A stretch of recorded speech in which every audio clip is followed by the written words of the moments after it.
Hello, welcome back to City Planner Plays. A comment that I receive more than almost any other in the comments is, what mods do I recommend?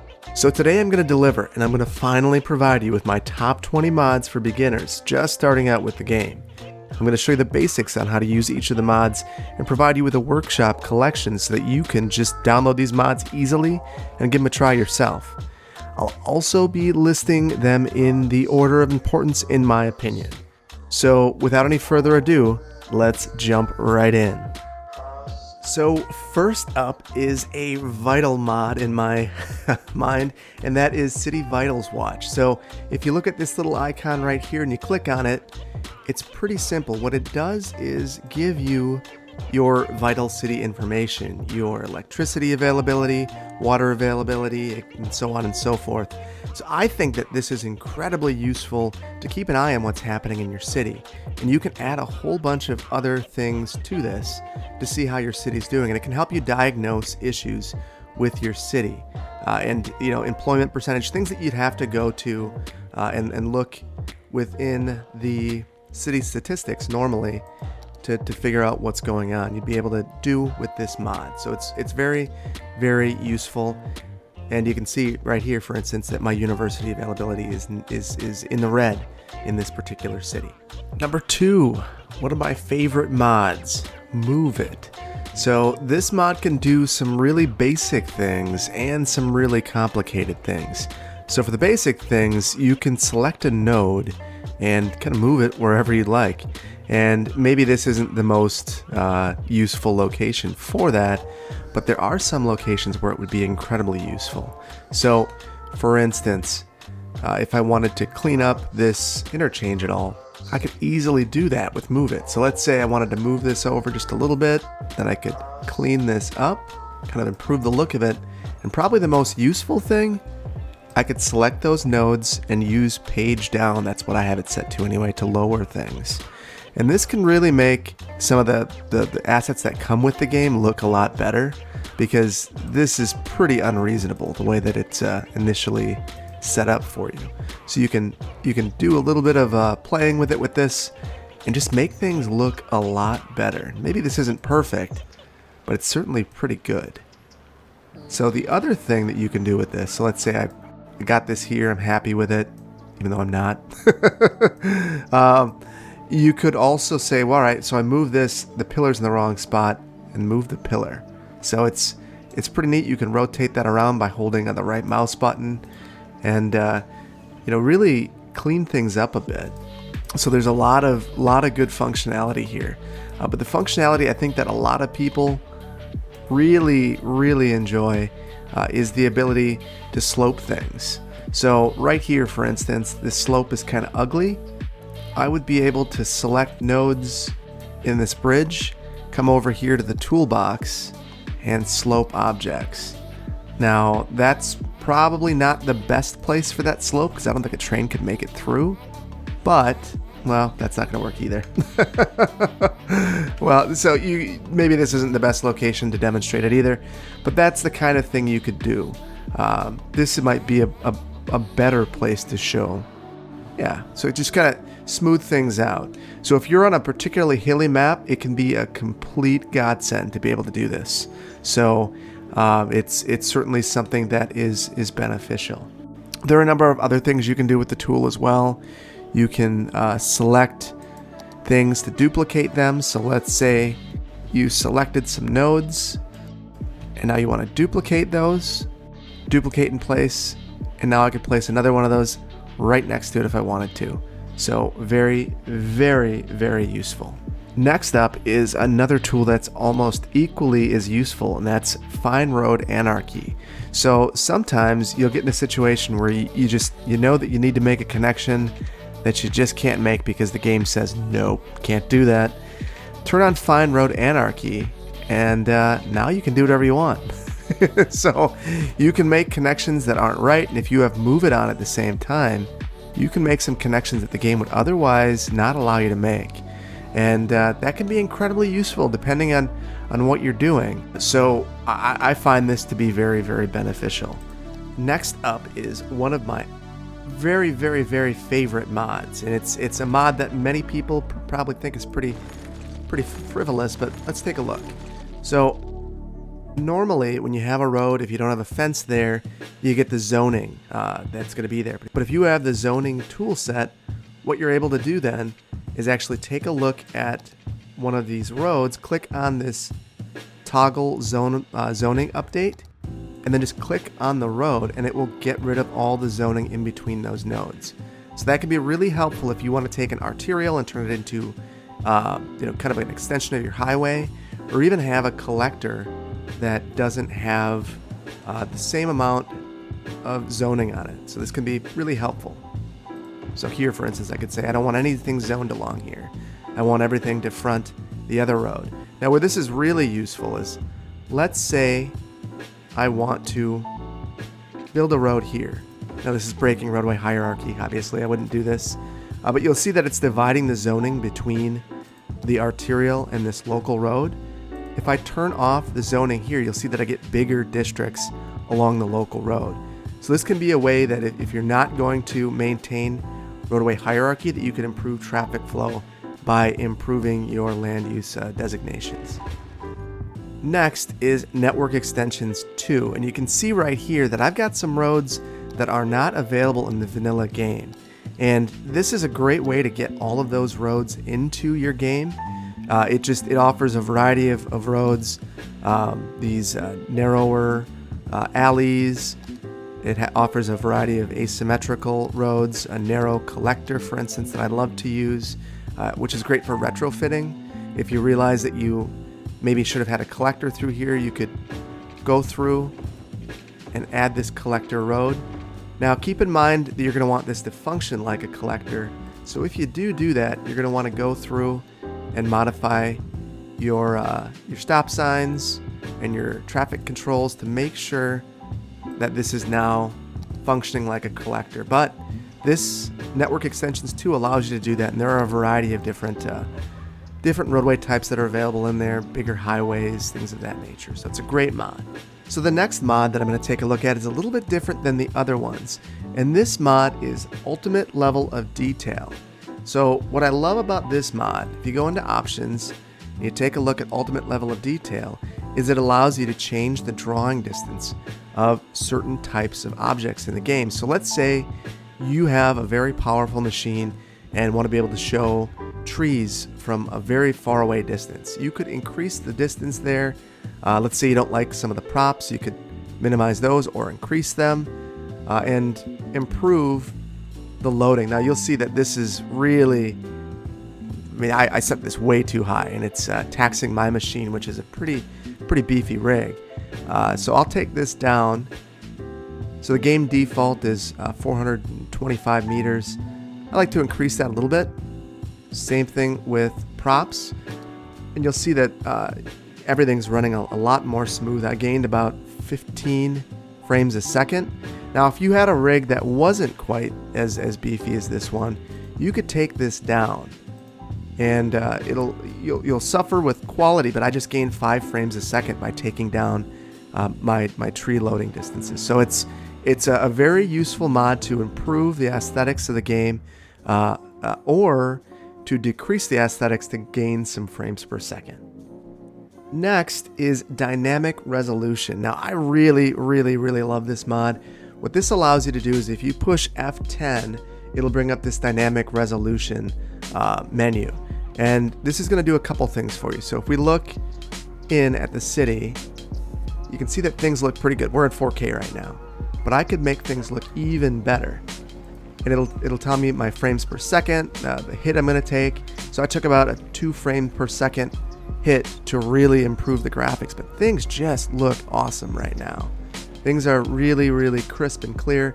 Now if my machine couldn't handle this, I could also degrade this, take this back down to 4K. You'll see it's a little bit jankier. And if I reduce this even further, I could take a visual hit, but really generally improve my performance. Now it's not really improving things for me, so I'll either keep it at 100, or when I'm recording, sometimes I will kick it up as high as 200 so that it's really smooth. So the next mod that I absolutely love is camera positions utility. And the reason why I say that this is either a 20 or 21 mod tutorial is you need 2 mods for this one. So what this mod does is it allows you to zoom way in, and you can get right to street level, or you can zoom way out and get as far away as you want. And this is incredibly useful. But one of the things that you'll need to enable with this, or I guess you don't need to, but it's helpful, is the shadow distance fix. So this actually has an impact on the way shadows look, and you can kind of see it in the background over here. So it's increasing my shadow distance so that when I'm zooming in and out, I still have those nice shadows. Again, this is one that could have an impact on your frames per second, so you'd want to make sure that you're right sizing this with your setup. Next, I want to take a look at a mod that can really help you out or improve the aesthetic of your game, and that's Hide It. So this one is again in the options menu, and you look at Hide It, and you can disable a whole bunch of stuff here. So let's say you don't like Chirper. Chirper's gone. Let's say you don't want to see the bulldoze button because you're adventurous. Now it's gone.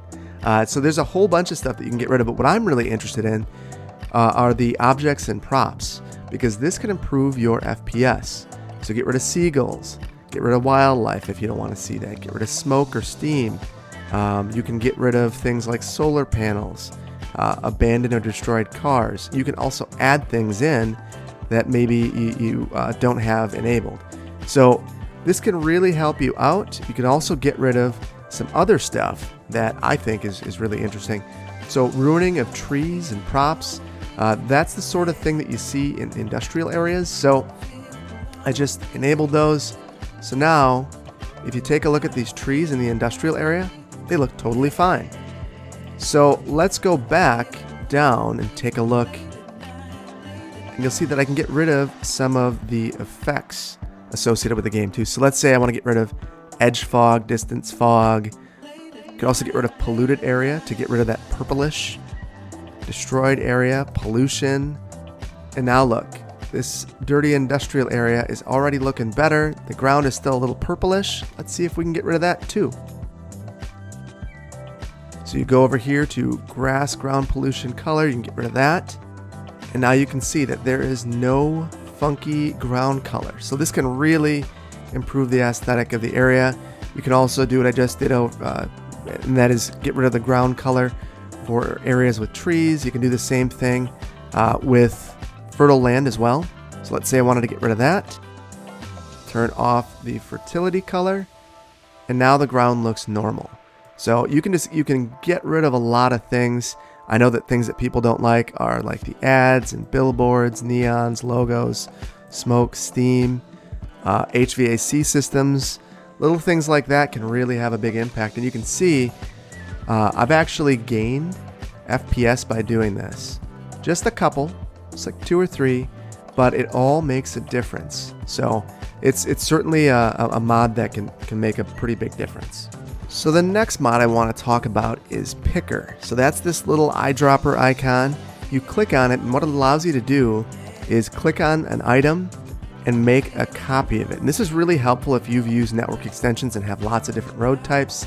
Let's say I want to take that collector that I used over there and use it again over here. Now, because I've used Picker, I quickly select it. Say I want to use this fence. Now I have this fence available to me. It's a really nice quality of life mod that makes building a lot quicker. So it's a very helpful one. Next, I want to take a look at extra landscaping tools. So what this allows you to do is it gives you this panel over here that gives you a whole range of landscaping tools. So you can pick a bigger brush size and go through and use that to make your improvements. It also gets rid of the amount of soil that you have available to use. So that can be really helpful if you find yourself bumping up against the limits for soil availability or whatnot. But you got to be careful with this one, because if you're not, you can make mistakes like that. So certainly one that I find incredibly useful. It also allows you to place things like sand, so that can improve the aesthetic of an area like this. Obviously, you got to use it gingerly. I just went hog wild there. but it allows you to make some improvements that you otherwise couldn't make in the game. But beyond that, it also gives you access to this water tool. So rather than, for instance, in this area, using this fresh water pump, I could turn that off, use this water tool, place a spawning point, and use that to actually fill in this area. And now you'll see that I've created this water spawning point. You can also use that to get rid of water spawning points if in your game you're having issues with them. So very, very, very useful tool. Use it well, otherwise you'll get stuff like this. So the next tool is probably one that I get more questions about than any other tool. So that's the prop line tool. This is a simple tool. It gives you the same sorts of tools that you'd have with roads with props. So I use this a lot with trees. It allows you to make a nice straight line of trees. So if you want a tree line a road, it's very useful there. I use it in Roundabout. So there's this circle tool. You can click in the center and head to the edges and make a nice even circle of trees. If you keep it activated, you can create circles of props that are similar, and it really can make creating an attractive roundabout or doing your landscaping very, very easy. So it's a great tool. So it's important to note that without prop anarchy, you're not going to be able to build trees within a road. But if you do have prop anarchy on, you'd be able to place them anywhere regardless of collision errors. So just something to keep in mind. So the next tool I want to look at is Ultimate Eye Candy. And the way that you toggle this one is you push Control U, Shift U, and it allows you to do a whole bunch of stuff. So first of all, you see that my time of day is disabled. So I'm going to go in to my gameplay and turn on time of day by using day and night cycle. And what that's going to do is give me a whole bunch of control. So I can make this night. I can increase the frequency that we're going from day to night, decrease it. So I use this on a lot of my cinematics. You can also change the latitude and longitude, which can make the place feel more tropical or more boreal, just however you want to approach it. You can also increase the light intensity, which can make a desert area, for instance, feel a little bit more natural by increasing some of the global light and the ambient light. The other thing that you can do is go in and change the weather. You can make it rain, make it really rain, turn off rain blur, turn off weather altogether, and have fog. I also love that you can change the LUT in here. So let's say you want to change the entire feeling of the area. You could do that quickly through this menu. And then you can save a preset so that when you're going into your save, you're loading it up the right way. So it's a very, very useful tool to improve the look of your game. So my next tool is relatively straightforward. So earlier I made a mistake with my landscaping. So let's say I meant to go down, but I went up. And that's a huge mistake. I can push Control Z with undo it and undo it.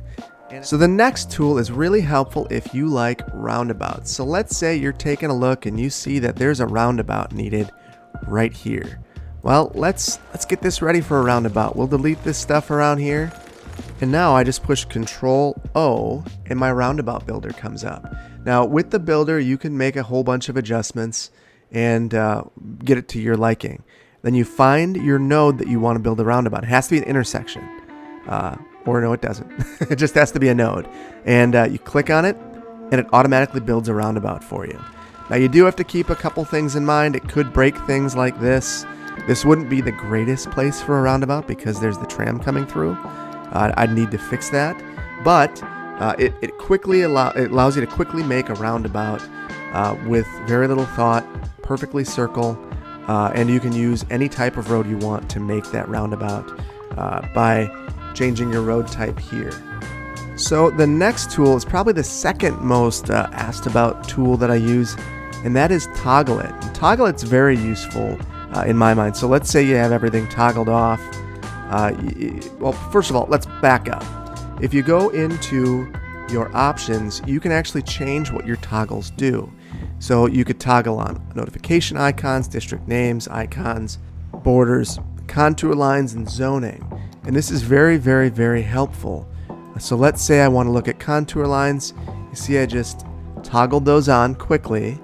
I can toggle on the zoning grid. So if I'm in here, toggle it on, toggle it off. So it gives you the ability to look at your city without all of the noise. So I find it to be very useful. I also like that I have the ability to turn on contour lines, district names, and different things like that. So I think it's a very useful tool. This is really a quality of life tool because you can accomplish most of this through the info views if you really wanted to, with the exception of obviously toggling the zoning like this. The next mod is the 81 tile mod. And I like this one because it allows you to purchase more tiles. Now, I don't have tiles unlocked to be able to unlock, but when I do, I'd be able to continue purchasing them out into the ether, basically. So right with the base game, you're limited on the number of tiles that you could purchase, and this allows you to basically purchase the entire map, which can be really useful. Like, let's say I wanted to be able to develop a park on this volcano. This would allow me to actually purchase this area at some point in the future and build a park. So it's very, very, very useful. The next mod I want to take a look at is one that everyone loves, and that is Traffic Manager Presidential Edition. Now, I don't have this higher on the list because this adds a level of complexity to the game that can be very difficult for a lot of people. So it allows you to turn off despawning if you want to see what will happen if vehicles never despawn. You can see if you get massive traffic backups. It will also allow you to do a couple interesting things. So if you have an issue where you know that you have remedied a potential problem, you can clear all the traffic in your city to start fresh, to allow things to start anew. And you can see that when you go here, it raised my average traffic flow. Things are going to come back to normal, but it clears all of the traffic. The other thing that you can do with this tool that's pretty neat in my mind is it gives you priority signals. So if you're using the priority signals in Traffic Manager, make sure that you're using only these. Don't use the ones built into the game. But it allows you to have yield or giveaway signs. So that's really useful. The next thing it allows you to do that I really like is add parking restrictions. So if you don't want anyone parking on a particular road, you can disable that. And cars will actually move as you do this because they got to park somewhere. So it just allows you to have a little bit more fine-grained control over your city. Like right here, if I don't want anyone parking by those tram locations, I can. It allows you to set the speed limit. So here, for instance, this is way too fast in this roundabout. I could say the speed limit is now 45 in the roundabout. That's still really fast. Probably say, let's take it down to 25. And you can hold shift to apply this to the entire road segment. So you could theoretically go through and start slowing cars down as they enter the roundabout and increase the capacity of this roundabout by doing so. So it's very useful. Another thing that you can do with this tool is go into the lane connector, and let's say you want this outer lane to not only be a turn lane but also be a through lane. You could set it to do that.